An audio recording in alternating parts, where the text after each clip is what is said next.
All right, we're just getting cozy here, getting ready for bed. And let's hear a bedtime story about your Grandma Mary and things you used to do with her in downtown Okay, Fresno.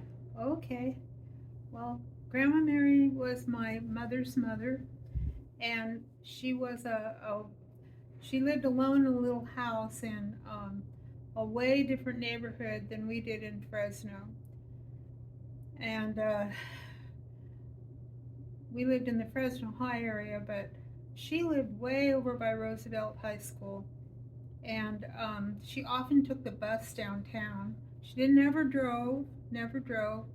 And they did have a car in my grandma's family because when she had three sons, or yeah, no, two sons and three daughters, and when the two sons were there, they bought a car and took her places. But when I used to go um, over there, sometimes my mom and dad would take me over there, and I'd just be with her, and we'd go in the kitchen and make jam. She had a lot of fruit trees in her backyard, and she picked fresh fruit, especially apricots that I remember. She had beautiful flowers, irises, and really nice, really nice yard. And she would say to me, Janet, let's go downtown. I went, yeah, So we'd walk over to Tulare Street, and we'd get on the bus, and we'd go downtown, and she went to the Episcopal Church in Fresno. It's now like off. It's not there anymore. It was an old church, probably built in the 1800s, and it was open like during the week all the time. The chapel was open, and so we'd go in there. It was very dark, and I never went in churches like that dark.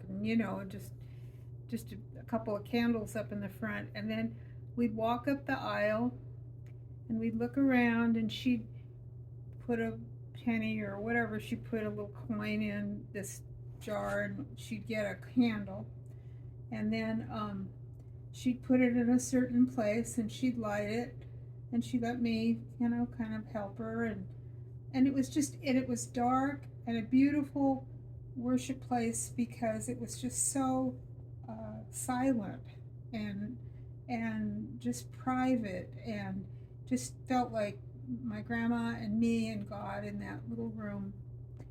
So I was always having we went to church at another church way across town on our side of town, and there was always all this fuss to go to church. You had to wear certain clothes, and you had to do the certain things, and sit in this big old room with all the people and all of that. And I had a good time in some of my Sunday schools and youth group and things, but my favorite memory of church is when I went like that with my grandmother on the bus and just into the chapel and lit a candle. And it's just a really holy moment for she and I. Thank you.